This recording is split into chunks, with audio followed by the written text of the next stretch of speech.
Welcome back to Whiskey Moments Podcast. I'm your host, Paige McCormick. Joining me today, Canaan Cox. What up? Well, cheers it up, dude. Cheers, man. Thanks for having me out. Appreciate you coming on. Asking for absolution. You can say you're sorry, you might even mean it. You look, say you love me, my heart don't believe it. When you're on your knees, begging for me back, looking for forgiveness, where you gonna have to ask God for that. You don't like scotch, huh? I don't. So I'm drinking Fireball. He's drinking Johnny Walker Black. That's tasty. And he's the first guy that's been on the podcast that's drank that. I love scotch, man. This is my Scottish roots. You can see in my That's what it is. Yeah. That's if I grow mine out, I get a little red in there. Yeah? A little bit. All right. So, dude, what's so you just got off tour? Yes. What, end of August? Well, we had like the tour. We had like a bigger tour throughout like May. And then we just had some like sprinkled in. Like we played Columbus, Ohio, and like Atlanta, and then we played actually up in Gallatin there at the end. But so it wasn't like a full like every day, every week kind of thing this year. But we just finished. Yeah, it was pretty much from mid-April until August. Yeah, so. But it was like UK tour. UK tour, Ireland tour. Yeah, that's like the 5th time we've been over. Really? Yeah, dude, it's insane over there. That's cool. It's crazy. They think I'm like Morgan Wallen. They don't, but it's crazy to see like the ticket sales. Right. You're here in America. Obviously, it's America. You know, the American dream and everything. There's just so much stuff here. Where over there, you can almost you can be. It's a bit more of a. It's the same thing over there. English artists who opened for me they're like, man, like how do we get to Nashville? And I'm like, you guys got a thing here, like no, but it's the same thing. It's like no one wants to see them because you're from here, right? You know what I mean? It's like, oh, but if someone from Nashville comes over here, we want to go see them there, you know. And so that's interesting. Yeah, it's. How did that come about? Like, since obviously you're independent, like do you book all your shows? I book all my shows. I just got with an agent 2 years ago, and so they just do bookings as much as they can. But I still book the majority. We're literally about to announce our next year's tour here in the next couple of weeks. And it's been a sprinkle of my shows with their shows. And which is a great thing about the agency with them. I know a lot of agents are like, right, if you book it, we get, so they're great. Is that the big announcement that's next week? Possibly? Yeah. On Monday is the announce of the tour. Seeing this won't be out, so yeah, guys, surprise. This will come out the next Thursday. All right, well, then tickets are on sale.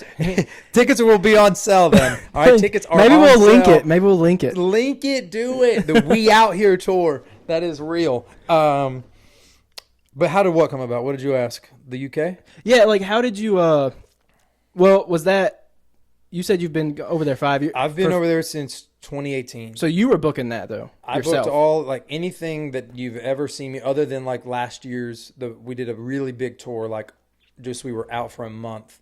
That was Wasserman. Wasserman booked all of that for me. So like, how did you reach out to people, or to venues? Yeah, over there.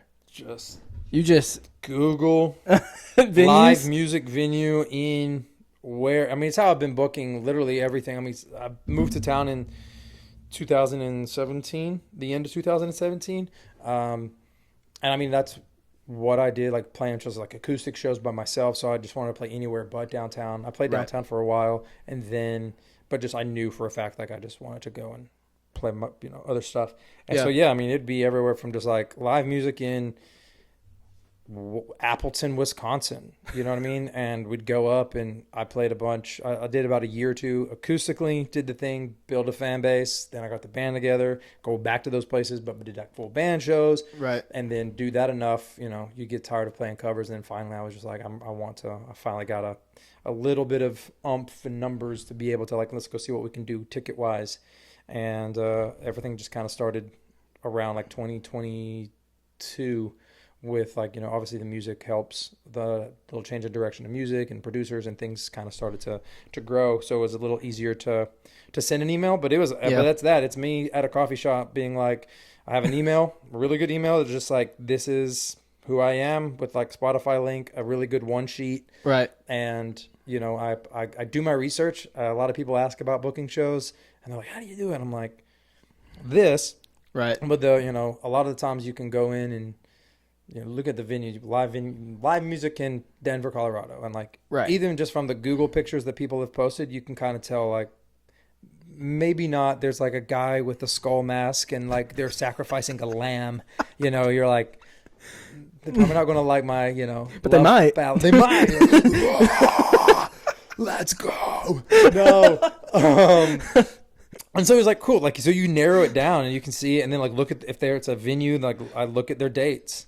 And if those like you know, I'm like, I want to be up here through this time. And if they're all booked, I'm like, I'm not going to email, you know, or right. I'll just, and so you can kind of narrow it down to see where you want to go, and hopefully someone emails you back. And so like with the UK tour, are you kind of planning like almost like a roadmap kind of thing? Like, do you do it that, like if you get one venue that's like, yeah, we want you this date, are you looking in the same area, or are you kind of, you know, spanning out a little bit, trying to be like, oh, maybe we'll jump over here? Yeah, well, the UK is completely different because you can like go from one side to the other in like 3 hours, like a train. Yeah, well, yeah, or even driving. It's insane. You can. I mean, my wife's from Norwich, and we've played Norwich, and then Manchester is on the complete opposite side, and it's like maybe a 3.5, 4 hour drive, and you're like, wow. But in the span of that, you've hit London, Cambridge, and Manchester, and for them, a 30-minute drive is hell on earth. It's like they don't want, so you can almost play venues that are closer together. You still have like a parameter clause, like you don't want to like, you know, fight for territory. But the good thing about playing there is you could play a show that's, you know, 2 hours away and still get, you know, all of those people from that town. Where you and I, you know, if one of our artists that we love is playing in Louisville, it's like, we can make that drive. Or like Memphis, you know, 3.5, 3 hours. It's like, we could be there. Or to them, they're like, I'm not doing that. So UK's a lot different, where the US takes a lot of more finesse with routing. Yeah. It's harder to do. Sometimes you get one, like, all right, cool. You get here on Saturday, and then you're like, well, hold that for me. Pencil that in for me. And then I'm like, all right, what can I play on the way there or around there or something like that? So that's been a lot of it. Now, obviously, I have a little bit of, I've played these venues before, and it's a little bit more, I can just turn around and say, hey, like, let's run it back. Let's do it again. And that's literally what we did this year. And the next year, we're also doing some of the things like we play the shows, we see where people are listening and having a good time. And it's like, all right, well, we sold 200 tickets. Now let's see if we can see 300. Right. So when you're looking at venues too, to like book, are you looking at how many they hold? Sometimes, yeah, because a lot of the bigger ones, obviously, one just won't even like take you seriously. Right. So I'm usually, you know, ChatGPT is a great, you know, or any kind of AI, you can weed out some of the stuff like, hey, give me 200 cap venues that are in whatever, Pennsylvania, or in, you know, within. You're just picking states, aren't you? Yeah, right. No, well, that's a lot. That day would be a lot. But it's, you know, like Pittsburgh and, you know, and Philadelphia, give me, you know, the top 5 200 cap rooms, you know, whatever. And and that's, you know, that's what I've been doing that for the EU. I've been trying to get into like Amsterdam and Oslo and those kind of things. And obviously it's just a little bit different market over there. So like use your resources to kind of narrow it down. And but yeah, usually I try to keep it to like a 200, 300 cap room, 500 cap rooms. I feel as though music's good and people are buying tickets, but like I've never sold 500 tickets in my life. That's you interesting. know what I mean? And so it's like, we'll get there, you know, it'll be, you know, be there, but it's, that's wild. My sister just moved to Europe. Okay, yeah, tell her to book me some shows. I will, yeah, I will. Tell her to get out She there. literally just moved like the end of August, so like give her just a little bit to get established. Fine. She's still learning. Fine. No. Yeah, that's I mean, that's like, again, the stuff like that, like connection, just small little things. That's how the UK started. I can get you one in Missouri. Perfect. It's like 4 hours from here. There we go. Play at the lake. It was the fans. Like I kept getting DMs and comments and being like, when you coming to England? And this was 2018. Like I had only released a couple of songs.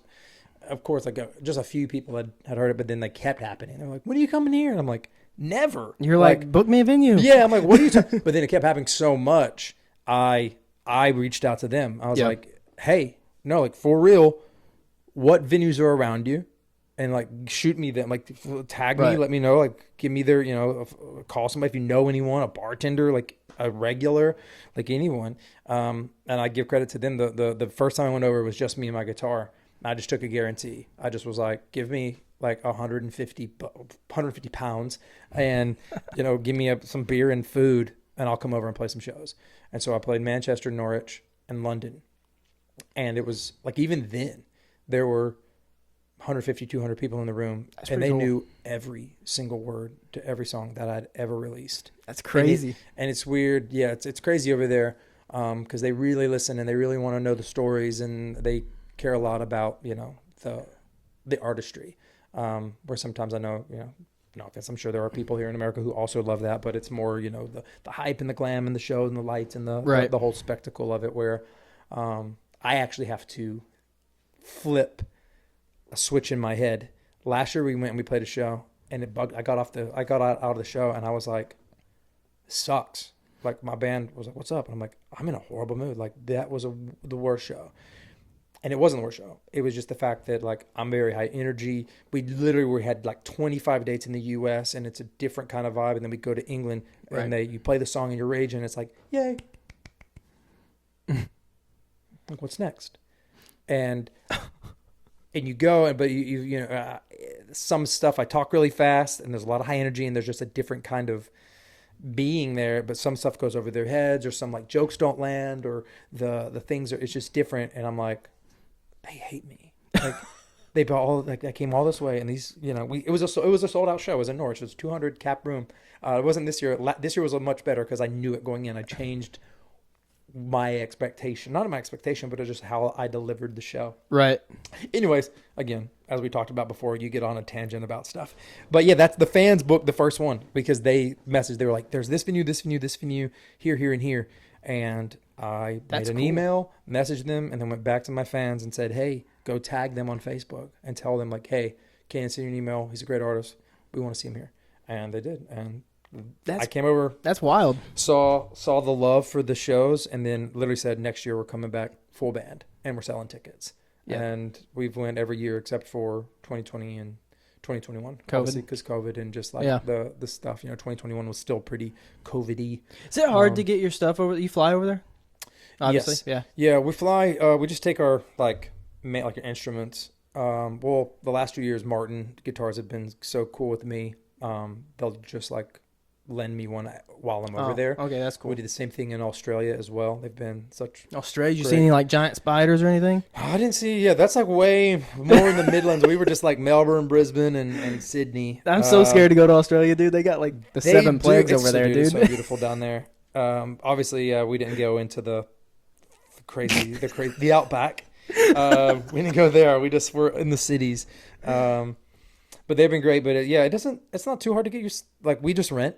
Yeah, or that makes sense. The last 2 years, our support act will have a full band, and so we'll just use their gear. Oh, that's cool. So we'll just use, we'll rent cymbals or something just so like the drummers and stuff aren't sharing the same stuff. I was wondering like how the drummer got their stuff. Like, yeah, no, if in any fly dates, it's usually the venue's going to have to if they have it or rent it, or if the opener is a full band act to share the kit. Which honestly, at my level, it's just it helps the sound and the flow of things just because they don't have to like tear something down and tear it back up, and then your sound's all crazy. And you're like, what is this? And did they save the sound? And now, and you're like, it's a lot of stuff that goes into it behind the scenes. Yeah, oh, dude, we can talk all day about everything that's not being an artist and being on stage. That's why I have panic attacks in the night. True story. On that note, I'll have some scotch. There you go. But yeah, just rent. We rent the stuff for, the band. Yeah. Makes sense. Because I was thinking you were putting it in like a huge suitcase. No, you're paying all this money to ship it over. Dude, we canceled it. The first time we went over full band to the UK, again, just so green. No real idea what I was doing. And we had to book shows in Ireland. And so we played like 2 shows, and then we were flying out of Birmingham, and we were flying to Dublin. And I think it was like Norwegian Airlines. It was something like really cheap. And I was like, guys, this is great. Like, why are people not traveling more? This is so cheap. So, and I paid for the extra bags. I did. However, this specific airline doesn't do it by bags. It's not just like, hey, cool, you paid for your extra bag. They do it by weight. And it's not like the 50 pounds you get over here or wherever. Right. It's like, cool, yes, you've paid for the extra bag. That bag has to be 10 pounds. And I'm like, I have a guitar in a hard shell case. Things like 30. And then you paid per pound afterwards. Oh, no. And so we had all our gear. We were in Birmingham Airport. And I'm like, how much is it going to cost? Like for me to fly? But then I had to come back to the UK. So I had to get all my stuff there, play the shows in Ireland, and then fly back as well. And they were like $2,000-$3,000 just this one. And I said, shows are canceled in Ireland. I was like, yeah, dude, that's insane. We're not doing that. So yeah, it can be a catastrophe if you don't know what you're doing. But now you know. Now you know, and we just rent, and we know, and we just fly British Airways, and they've been good to us so far. So that's awesome. Yeah, you learn as you go on that. For sure. For sure. We're still learning. Who would you say your biggest influences are in music? I love Ed Sheeran. Yeah? I love Ed Sheeran for many reasons. One, as an artist, if you've listened to any of my music, if you haven't, get on it. I feel like every song is kind of different. Like, it's not necessarily, this is the sound. Like, I feel like I have a thing, a different, a brand, but it's not necessarily like every song is going to sound like this, or every song is going to sound, or even the lyrics or the story. Every song kind of has, it could be an acoustic vibe. It could be like this big ballad, or it could be like this rock vibe, which I think is great. Right. And I think Ed Sheeran does like a really good job of that. If you like look at his songs, you got like Shivers, which is like super poppy and like, but then you got like, Thinking Out Loud and Perfect. And then, he's got like different albums. Like I know a lot of like bigger artists who can get away with that and release a folk album and can release, a pop album and then do a hip hop, crossover, those kind of things. But I feel like at a smaller level, I just produce the songs for what they sound like what I think it should be, not so much like let's write a song and then how do we make it a Canaan Cox song. It's like I wrote the song, it's something I believe in, I feel is true to me, and then what does the actual song call for? And I just think Ed Sheeran does a really good job of that. Yeah, and especially and then that's as the artist, but plus I just love like his flow. If you listen to a lot of my music, I wouldn't say I rap in it, but there is a lot of quick lines, a lot of quick, there's a lot of times in rights, and certain writers don't necessarily either like that or, right. Especially in the country right, it's not necessarily that vibe. I'll have to like kind of go away because I can hear the cadence in my head. I'm like, ba ba da ba na na na na na na na, and they look at me like, what do you want to do? And I'm like, I gotta go. Like I gotta, and so I'll walk outside. I'm like, oh, and I'll be like, yeah, and I have to walk away from it. My biggest song to date is As You Leave. That was a perfect time. And at the very end of the chorus is, you and me kissing, I'm wishing there was no distance because the missing you starts hitting me. And like that whole thing, I knew exactly what I wanted, but to get all of those internal rhymes, all of those emphasis on the thing and where it was going, I had to step away. Yeah. Because I knew the guys I was writing with, great writers, I loved them so much, but they were like, this really fit in the song. I'm like, yeah, I gotta do it. And so I'm like, so I love it for, I love Ed Sheeran and that vibe too, just because it's, he has a lot of that kind of stuff. Yeah. That song, that just hit some big numbers, right? You just posted about it. As You Leave, just hit 25 million streams on Spotify. So that's more on Apple and stuff. I was about to say, I'm an Apple. Yeah, I listen to Apple Music. I have that. I have like the family share with like one of my best friends works at Apple, and so we just have like all the family sharing plan, which is great. I do have Spotify, but as far as when I listen specifically to music, it's always Apple Music. Yeah, mine too.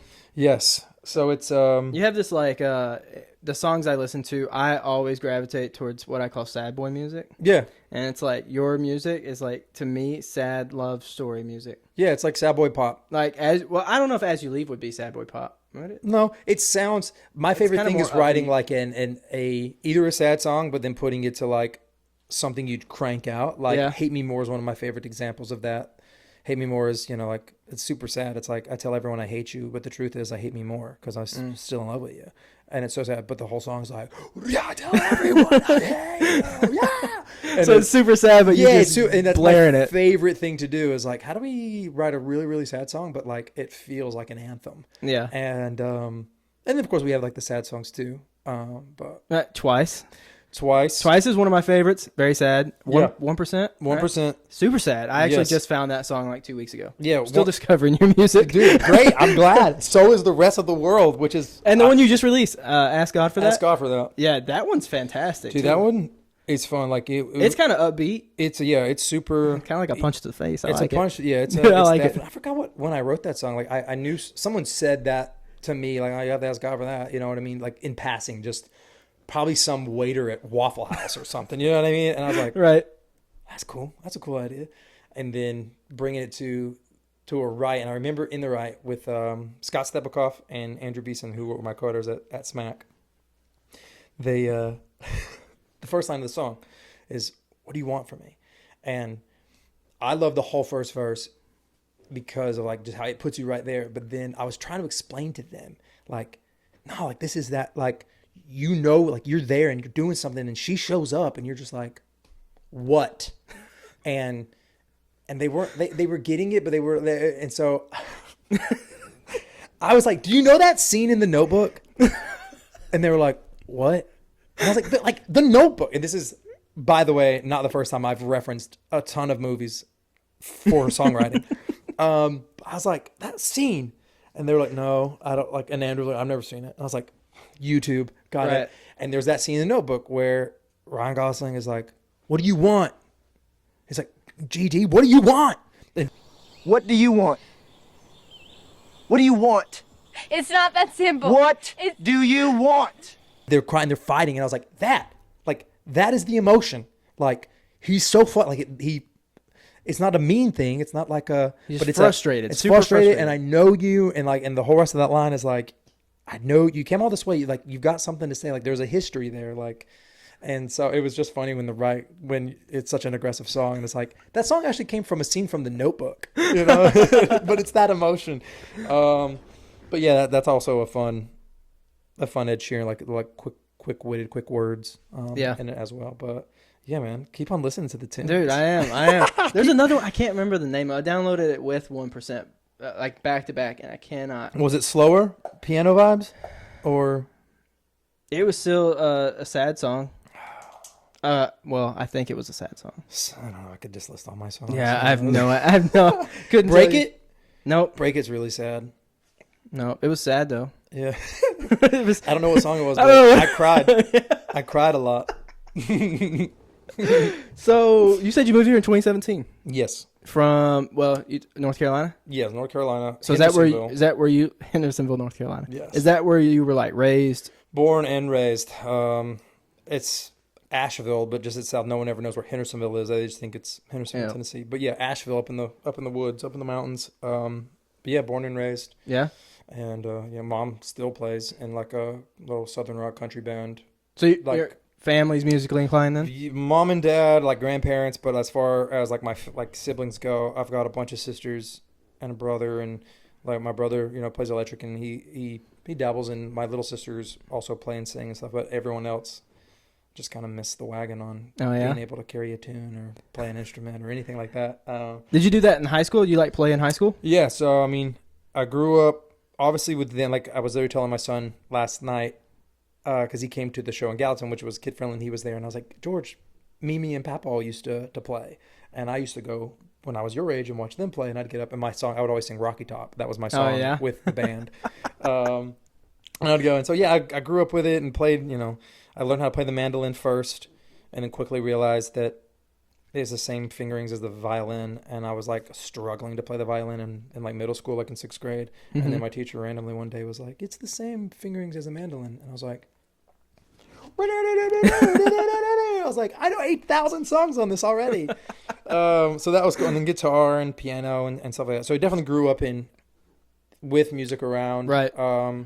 a lot of different genres. I think that's why I probably have such different tastes and vibes, is because I have, so many sisters and a big family. So dad was listening to Conway and all the classic country stuff, and Right. mom was a little bit more of a southern rocker, and my brother would drive me to school when he has license, and I think that's like the only time I've ever listened to like Disturbed and Metallica. Oh, yeah? And I mean, like, but I know so much of it because there was so many years of my life where Right. it's his car and I was younger than he was, and so he got to listen to whatever he wanted to, and it's like, the world is a vampire. And I'm like, what is this song? Where's Rascal Flatts? Like, because I Miss Mayberry on here? No, because I loved, like Rascal Flatts were my jam when I like learned how to like this was a Sing thing that and I stuff, wanted yeah. to do, and that's definitely a lot in my. Before I hit puberty, everyone was always like, "Man, you sound like Rascal Flatts." I'm like, Mine I'll was take like it. complete opposite. My brother listened to Eminem all the Okay. time. So I if I was to go, if he had to take me to school, it was Eminem. And my sister was like the same. When she would listen to like Busta Rhymes. yeah, And then my parents are like Toby Keith. yeah. So it's So like I was yeah. getting just hit with it dude, all. it was Which is great. I think it's great. And I have 7 sisters, and so they're all very different in age group. So the older sisters were still a little bit more into the Alanis Morissette and yeah. Goo Goo Dolls and Smashing Pumpkins, and then the younger ones were a little bit like, I love NSYNC, Backstreet Boys, Hanson. Like, I was right. big boy band fan, but you can hear that in my music for sure. But yeah, just grew up in music. Have a degree in musical theater. I was gonna ask if you went to college. Yeah, so I went to Catawba College, which is like the size of that microphone, Oh. like 800 students if the commuters commuted. It's a small in the like, college. in college, Catawba College out in Salisbury, North Carolina. I just passed Charlotte. Tiny little school, but it had a really great theater program. For me, it was either go to school I was literally an episode of Glee. Like, my whole life is Glee. Like, in high school, it was like, cool, I've got to go football practice. Hey, coach, I have to leave 10 minutes early. Don't forget, because I have to go rehearse for Oklahoma. And I was like, true story. And then I was like, hey, theater teacher, I have to leave because we have an orchestra concert tonight. And so That's crazy. it was, yeah. So it was either go to school for football or theater. And I loved playing football. We had offers. I was a fullback. It was very fast for my size, and it was fun. And I do love it, and I miss it very much. Right. But it, I just like, I was just like, the dream of entertaining and singing and performing that's Right. always been there, or football just kind of was like something I was good at. But I Yeah. wasn't like, I could do 12 more years of this. It wasn't really like, Mush your brains up. yeah, exactly. So like there was a couple of good schools and offers that, App, Campbell, Georgia Tech had 2 offers from Ivy League schools. Brown and Harvard both like sent letters, and they were like, That's we'd love. cool. So I was like, that's cool. Definitely not smart enough to be up there, but maybe if you can You like can play the change sports. play the SAT score down a little bit, we'll see how it goes. But yeah, it had a great theater program, so I went to Catawba, so I did theater there. Yeah. And then graduated there with a BFA, musical theater. Then I went to Texas, and I worked at Six Flags doing the shows in San Antonio. Doing shows. Yeah. Like Like at the theme parks. So when you go to theme parks and they yeah, have and they have like a little sit down show. little shows and stuff. Okay. Yeah, so What were you doing? there was, everyone always like mix and match. So there was like a country show, and then after when the country show was done, you would go, and then there was like a big Broadway review show in the indoor theater. So it was literally like singing, country top hits, and then get out of that and go put on, Like something for Mamma Mia, and you were Yeah. singing ABBA and dancing and stuff. So that, and then on Halloween they do like a big mash bash show, and everyone's just like steampunked out, and so it was really fun. And then I did cruise ships. I performed on cruise ships for about 3 years, just like contractually, on and off. But always knew I wanted to move to Nashville. So I told my my agent with cruise ships, I was like, I want to do Alaska and Australia, and then I'm done. I want to move and make the move. So That's cool. and that's when I moved. So yeah, it was cool to save That's up some cool. money on the ships and see the world in your 20s, and also I was playing guitar for 4 hours a day, Right. and so like owning the craft. I think Did you have time to like write and stuff? I didn't write too much while I was on the ships. Like writing did not become a big thing for me. I wrote songs in college a lot. Yeah. I think just a girl will do that to you. Like when you know, ups and downs of that. Like I released an entire album in college, which you'll never ever hear because it's horrible. It's all gone. You still have it, don't you? You still have I've it. got CDs downstairs. Downstairs. Yeah, we need to hear this. Oh man, some of the OG fans. We sold it. We sold it on the cruise ship. So if you were on the cruises, a lot of people sometimes will still see, or they'll send me a message and be like, "Yo, OG fans right here," and it's like the album was called Guitars and Girls. It was. I love it. It was my attempt to just wanting to be Jason Aldean. Okay. That was my. There was some of that. It was my attempt. It was either Jason Aldean or Rascal Flatts. That was 100% how the album went. It was like, you know, You need to it was either release- Hicktown or you know, You need to release like the next time you drop an album, just sprinkle a couple in, just see randomly, see what happens. Oh my God, there was a song called "Fell in Love," and it's just like the cringiest, most like in my voice too. Like I was trying to sound like, you know, Nicholas Shea from 98 Degrees. Like I was just like, oh yeah, singing about love. And I was just like, why? Someone tell me to stop. Why did you spend money on this? So yeah. Then, People bought those. People? Or did you give them out? No, I gave them out, but people did buy them. People did buy them. So I feel really bad for them because like I was singing like covers of good songs. I was like, yeah, I'm selling CDs. And people would ask, there was a couple of songs that I'd written early on that I actually thought, like I would think about maybe recutting now, like obviously redoing completely and re-singing and all the stuff. But And then you can make a social media post and be like before, after. yeah, before, after 2011, 2025. That would be insane. That'd be But, awesome. Yeah, so that's the quick spiel of the music and entertainment. And then I moved to Nashville and here we are. So do you consider yourself country? What do you use the consider word your lightly. genre? Okay. I say modern country because like there's still elements of like what people would say country. Like I call it the band Camino with the banjo. Okay. That's kind of, I know, you know, if people hear that, or like Maroon 5, like 2010 Maroon 5 with a banjo. Right. Like it's very up, you know, big real instruments, guitars, big drums. And then, but like as far as country goes, like when I'm out and about, when I'm talking to people a lot of times, you know, I went to the chiropractor and they're like, what kind of music you do? And I just know for like, as soon as you say someone who doesn't listen to like music like regularly or in the industry, you know, you say country and there's like, oh, you're going to sing a song about deer hunting and skull. You know what I mean? I'm like, I get it. I understand it. I grew up in the woods. Like you know, all of the things. But for me, I just never, you know, went that way. But there is a little bit of, again, that rascal flatness to my voice. There's a little bit, there's not really a twang, but there's still at least like a timbre to it. You know what I mean? So Yeah, there's that part of it that makes it like country with the instrumentation. But for me, like, obviously just like the genre and what it sounds like, yes. But for me personally, you know, country music, I think just is a good story. Like storytelling, you know, you listen to all the classics. It's like, what kind of story can you tell? I mean, I think it's all in the eye of the beholder, and it's so subjective. And what that brand is, you know, if you take Ed Sheeran, Thinking Out Loud, but Thomas Rhett sang it, let's say he released it, it'd be a country song. Exactly. But the instrumentation, like you listen to some like Ed Sheeran stuff, and that's like more country than like country nowadays with the the pop and the, you know, those kind of things. You know, again, not throwing any shade. You know, we have a lot of country's evolved too. Yeah, country with the trap beats and then those kind of things, and there are great songs in there as well. You know what I mean? That's for me. Like that's what I want. I don't care what it sounds like. I don't care if it's a country twang over a hot beat or if it's some guy singing with just the piano. But it's like the lyrics. Like I love the lyrics. I love when someone's telling a good story. I don't care. You know, what it is, unless it's like Slipknot metal and I can't understand what you're saying. And yeah, same. I can't do that. Like, I can't. I don't know what the story is other than death. You're gonna die. Yeah.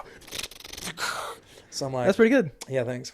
My drummer is one of those kind of guys, and sometimes I'll let him run the Bluetooth in the tour van. And I'm like, what are we about to listen to? You're like, my ears are bleeding. Yeah, please legit. stop. No. And then he let me listen to something the other day.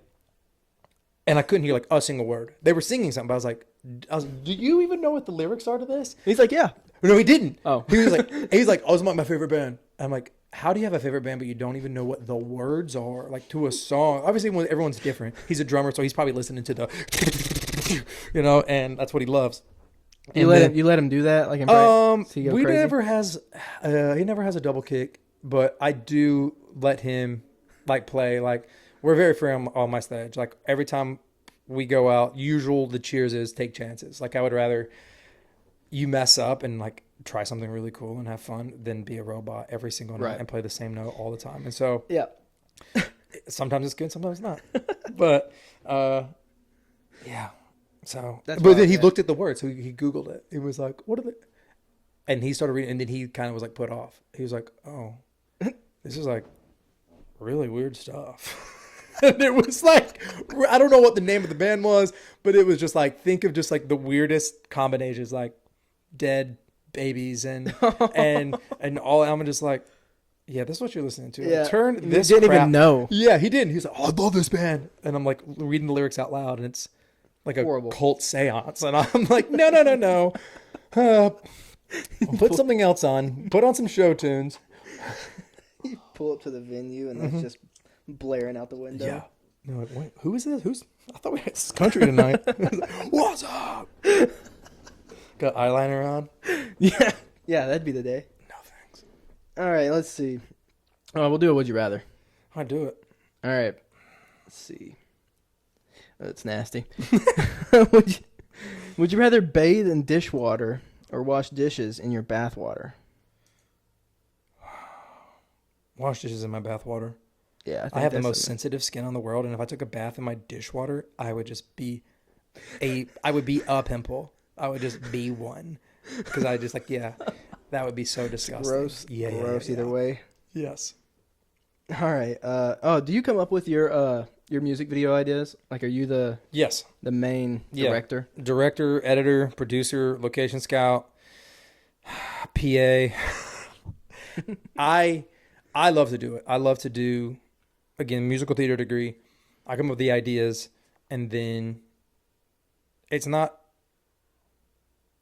a control thing, but it's like more of an accountability thing. It's like I have a specific vision for it, and so like I know I can go and do it, and I'd rather do that than like hire someone else to do it and try to explain the vision to them. Yeah, or it suck and have someone to blame. But it's like, oh, if it sucks, it's my fault. I'd rather much have that than being like, this isn't what I wanted. Right. You know what I mean? Especially, and then financially too, like all the jobs that I do with, directing, editing, and producing are like the main 3 jobs of any shoot. So saving on a financial side, a lot of people always ask, they're like, you're an independent, like, why do your music videos look like movies? And I was like, well, one, the guys, I've come up with them, not like growing up, but in Nashville, there's a group of dudes, like if you've seen any Dan and Shay videos or Kane Brown videos or just a lot of Carly Pierce, all of these things, like it's these main 3 dudes. It's, the DP and Steady and AC. And we've just like found each other right when we all kind of were just doing it, like coming up. And I remember Dylan messaging me, and he was like, hey, I just got off this shoot. I've got like an $80,000 camera in the back. Like, I don't have to return it till tomorrow. Like, let's do something. And then we went and shot 2 music videos in my garage. And it was like Stay Home and 1%. I built like this old school train set. Like, I made it look like a theater, or made it look like a train station from 1920s. Yeah. And he came over, and it was just me, him, and Matthew, and we filmed it. And so having that bond with them, obviously financially, they give me the pro rates. I'll take care of them. They obviously are on set all the time with more, label execs and those things where they have to kind of behave and do their stuff. Where with me, it's like, you want a beer? Right. Like, yeah. Do whatever. Like, you guys good? Like, what are we doing? You make sure they're fed. And so I give a lot of credit to them as well. Like, it's not all just, I don't have like deep pockets or anything, like being able to fund all this stuff, but they've helped. I would not be able to be where I'm at as far as like a visual branded stamp of like high quality footage if it wasn't for them, but also like learning from them, right? Like what can be done, and then switching that over to like just content and stuff too, and being like, what do you shoot with? Like, let me see your stuff, and knowing like, oh, it has spoiled me though. It has definitely spoiled me. But yeah, I think it's fun. I think it's you got to watch what you wear. What's up? You gotta watch what you wear, like in music videos, don't you? Like no logos or brands Yeah, and stuff I mean, like that. it at my level, like as long as it's the brand is what it's supposed to be, like used for. Like if you're wearing Nike shoes and you're running, Oh, like yeah, that makes sense. you know what I mean. It's like cool, but unless I'm not gonna open the box and be like, Nike, here's my music video. The videos you like putting on the shoe. Yeah, exactly. And so it's Looks like a commercial. Yeah, it's an ad. No, that's called ad placement. We get paid for that. But no, we do a pretty good job of if something is like too big or something. It's just like it's called Greeking. It's like a art. I love doing it for my own projects. My favorite part is production design. Mm-hmm. I've actually been like the latest Jordan Davis acoustic videos with him in the big boats and everything. Like I production designed all of that. So everything that you see that's not them, like I put there. Like I That's physically put the the boat tarps and the cement blocks and the bags of sand and the paint buckets and all of those things. And the same thing, Cassius Culpepper video that he just released a couple, him in the bar and stuff. I did that one. And then there's another, I forgot, Texas country artist. I forgot his name. But just got hired to do one of those as well. So That's cool. it's nice to be able to literally get noticed from. Again, that's another thing being with those guys on the same team. They're like, hey, yeah, you know Canaan Cox? Because he'll crush this. He'll do, and so it's been fun to connections are like everything here, especially in that world. I think for sure, like if you are around musicians, I think as well, like there's tons of it's one of those kind of things, like who your boys. Artists, I think is very different nowadays. Yeah, because I know a lot of important people, but that doesn't mean that I'm super duper famous or whatever, because I think as an artist it's still like, yes, it is a little bit about who you know, but then the person who knows that next person, the first thing they're gonna look at is what's their numbers. right. They got a viral hit yet? No, they don't. Okay, cool. Talk to me when they do. Exactly. Yeah, and so That's crazy. yeah, It is. it's wild. Connections, man. Connections. Connections. I love how we ended there with, do you direct your own videos? Yeah, Dude, yeah. We got there. It's a spiral. Ooh. When you went on tour, we're gonna circle back to like first question. When you went on tour, was your wife and kids with you? They came up on the big one last year when I was actually like on the road for like 6 weeks. They came out I like flew out, or either I came home if I had like enough time. Mm-hmm. There wasn't a lot of off time in between, like with like traveling and routing and things like that. So they came up to Chicago, and then I flew down. I had a couple of days off for a travel day, and then I met the band. But I was just curious how you like manage. I mean, I know that's like the biggest thing I've heard, like for artists that tour, is like managing relationship stuff like that. Yeah, I mean, Kim and I, my wife, we met in 2015. We dated on cruise ships, and I was talking about this dream then.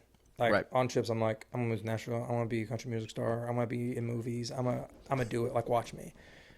And so she kind of knew what she was getting into. Yeah.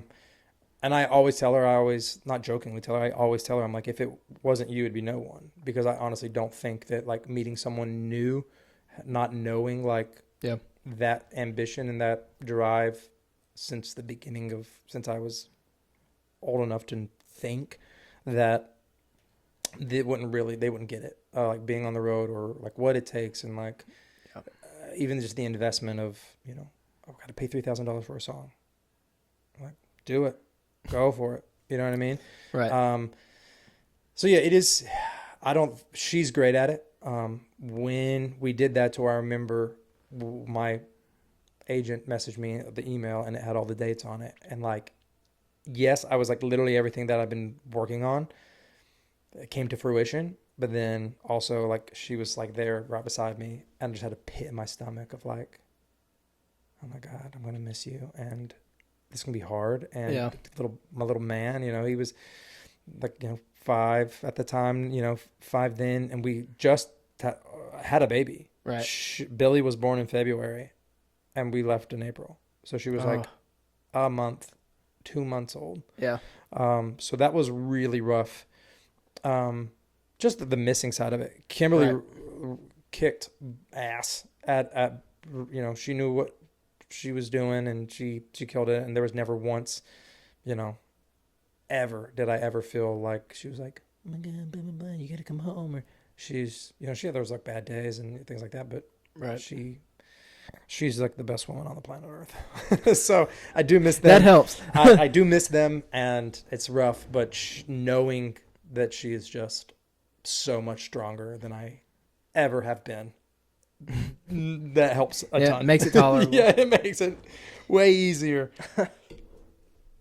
Oh, what did you do? Well, I guess you kind of covered it. I was about to ask what you did before music, but Six Flags and carnivals. Six Flags, cruise ships, musicals. So that you've literally done music like your whole life. Yes, in some sort of sense. In some sort, it was entertainment at some level. I mean, my first job, like I worked at a video rental store when video rental stores were still around. That was my first job. Blockbuster, was that one? It wasn't. It was in the. I worked at Ingles Grocery. It's like a Kroger, but they're mostly just in the southeast. Than Ingles, but it had a video rental section, and I love movies, and so I was like, "That's my job." Like I love to like talk about movies and just I just work behind the desk and like, what movie? Oh, you seen this? This is great. Oh, okay, cool. So we did that, and obviously that. Then whatever, Redbox is that? Redbox, yeah. Redbox came around, and so that took everybody's jobs. That went away. So then just went to. So yeah, I've had like little mini jobs. Worked at a camp, in the summers between like high school and college, just like as a lifeguard, or worked with horses one summer. That was like the easiest job on the planet. We literally showed up, made sure the horses were fed, cleaned out their stalls, and then left. But we had to show up at like, it was an early wake up. Super early. It was an early, but then we still got paid for like an 8-hour day. Oh, there you go. And I was like, we were done by like 7 in the morning. We were so easy. Yeah, we were so tired, but we were like, sweet, week's worth of pay. Yeah, there you go. But yeah, small little jobs, but mostly been entertainment wise. Blessed enough to know what the end goal. Yeah, it's always like entertainment. Right. Played fiddle there was a dinner theater up in Iowa. We did the Hank Williams show. So it was just like a dinner theater. So like a bunch of people would come and sit and like have dinner, but then there would be a play. And so I was the fiddle player in the Hank Williams show. So I did that for, I think it was like a 3-month run. It was like a month of rehearsal and 2 months of shows. You'd love Branson, Missouri. Yeah. So it was very similar. I've never been, but it was very much, there was a lot of job offers for like Hershey Park, and there was I went in Pigeon Forge. There was a lumberjack dinner theater, and I got hired. Like I was the host, but they kind of like left off a couple of details when it came to like the pay and then the like housing, and I was like, yeah, you guys gotta fix this. It was a contract. It was like a year-long contract, and I was like, I'm about to be a lumberjack host for a year. This has nothing to do with music. Like, I think you sang there, like you sang whatever. I was like, and I remember the first day. I forgot this until now. The first day, because you got there and they're like, hey, the lumberjacks like all have a house. Like they stay there. They have an empty room. You stay there until you can find a place to rent out. I show up. Oh no. The stuff that goes under the carpet, the padding, yeah, that was the floor, but it was like pulled up in some spots. There was a humongous pile of dog shit in the floor. The bed, there was like no bedding or anything at all. It was just kind of like a mattress. And I was like, I get it. Like you're not,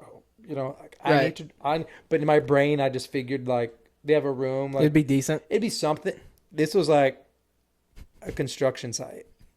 And I'm in and these people stayed there. They stayed there. Well, this was just my room for some reason. Like, I don't know what their rooms look like, but as soon as I got there, I realized that I was not staying.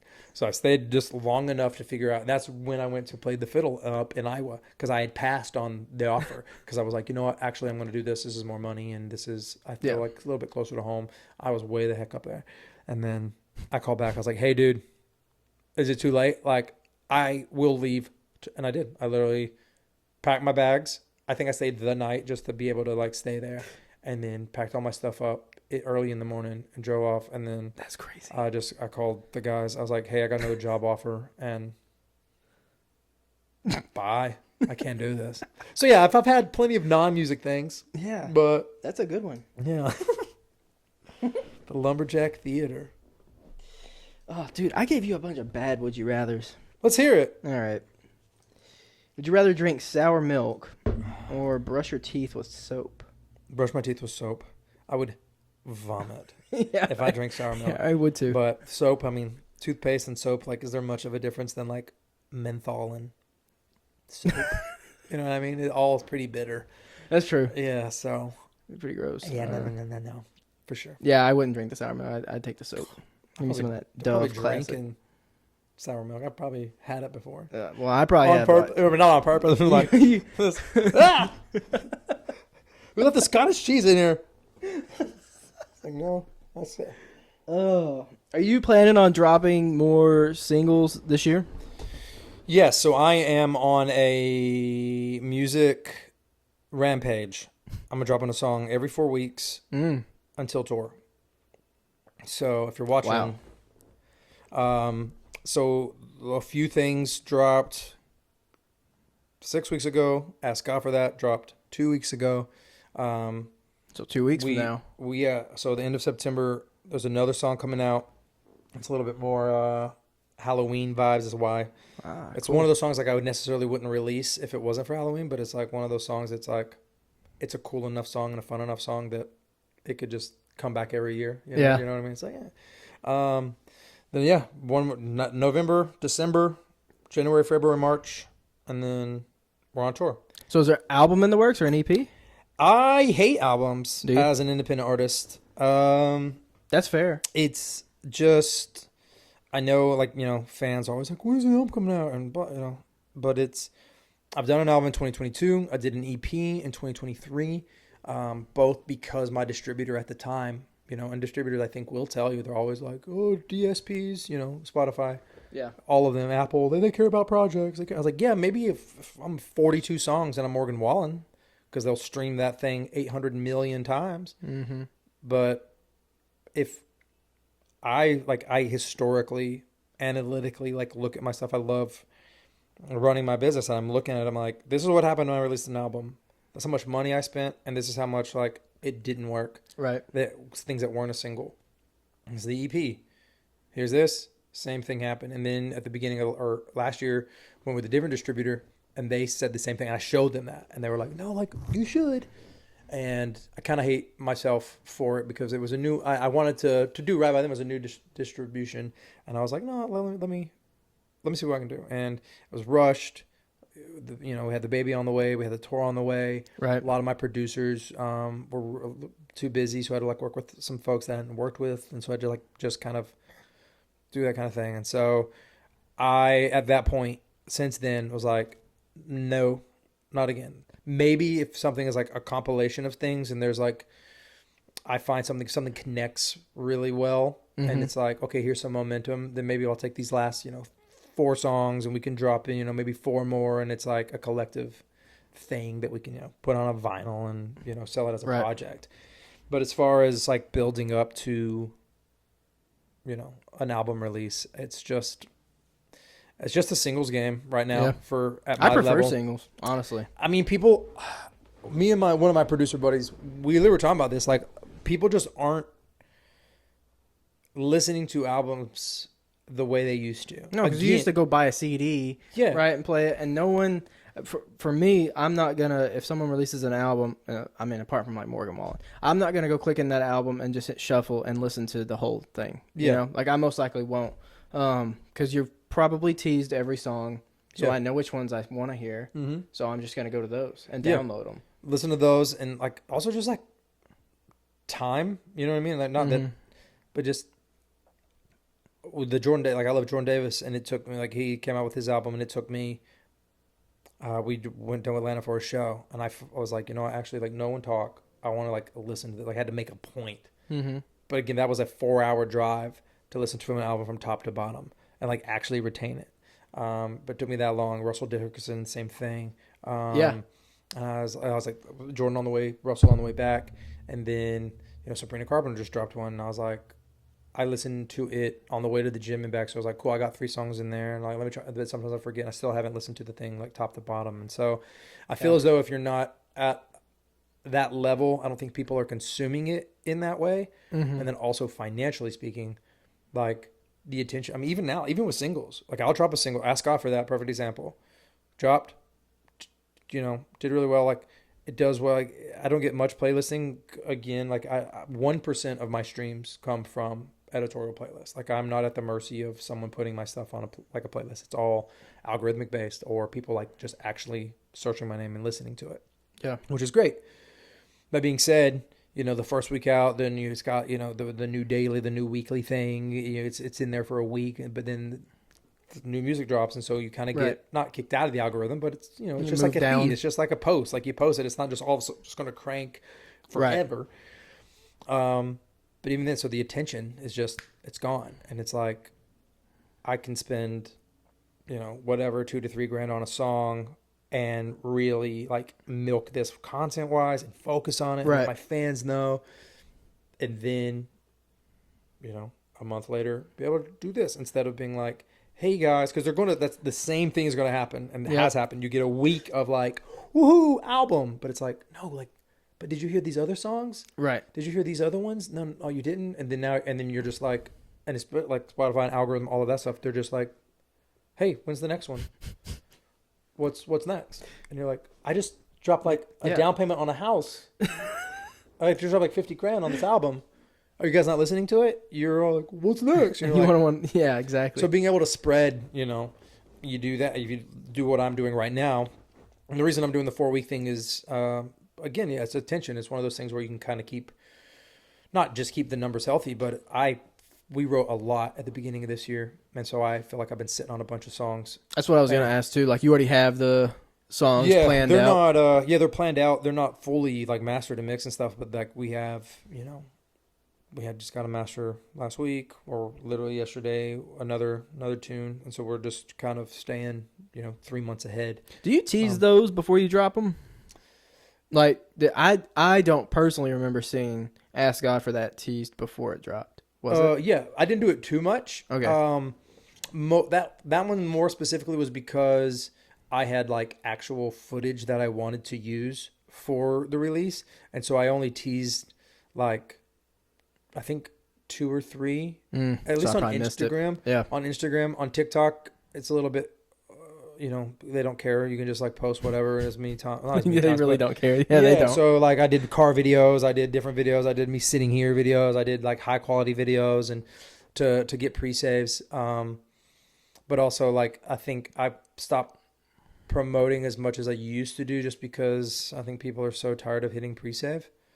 Dude, I can't stand pre-saves. Yeah, exactly. I don't like pre-saves. Neither do I. Trust me, as an artist, like I hate to say it, but it's one of those things that it's just like it's nice to have a piece of the puzzle.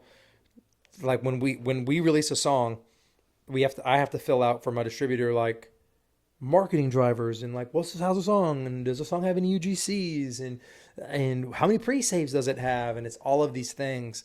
Yeah. And usually by the time I'm filling it out, like I haven't even started to promote it yet because of literally this thing. It's like the song comes out Friday, I can post, and like what good does it do to have a song do well, like for a post to do well, but if there is no other, like if they can go stream it, that's great. Right. But asking someone to pre-save it is like, I don't want to, it's a weird thing. I'd rather save the good stuff. I'd rather like really push it when the song's out, and so if they like it and something does do well, they can actually go listen to it, go download it. But instead of a month of pre-save, you're just like, kill me now. Yeah. And I think the audience is also like that, and so it's become less of a thing. I know Spotify now with albums, they have like a pre-save ranking.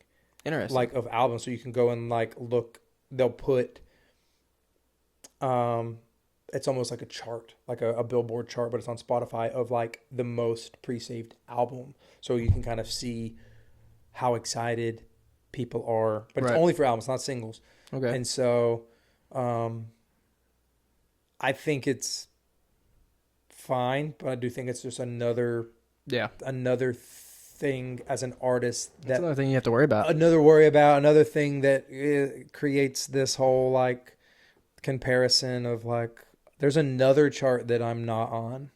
You know what I mean? Right, yeah. It's Yeah. like, Yeah. and that's, and it's, so you're doing that and you're pushing it. It gives an incentive. Like it's glass half full, glass half empty. Like glass half full, great. It's another way for you to market it and get Right. pre-saves and do that.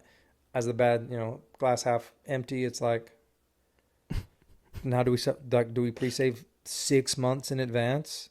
Like, do we Oppenheimer insane. this I thing would like forget Christopher about this. Nolan? Yeah, I exactly. would forget about it at that point. Yeah. So it's one of those Yeah. weird things especially independent. Yeah. Yeah. Oh, yeah, I can imagine. All right, last Would You Rather. That's it. This one's not as bad. Okay. It's still a fun one, though. Would you rather have spoons when all you need is a knife, or always have a And knife? all you need is a knife. Alanis Morissette, ironic. Is that what it's from? That's it's from 100% the lyric of the song. Like, Is it? yeah. This is... Isn't it ironic? Would you rather have spoons when all you need is a knife? That or line. always have a knife but never be able to use spoons? Maybe they did take it from the song. They were like, that'd be a good Would You Rather That question. would be a good rather. Not the whole sentence, but that one. And all you need is a knife.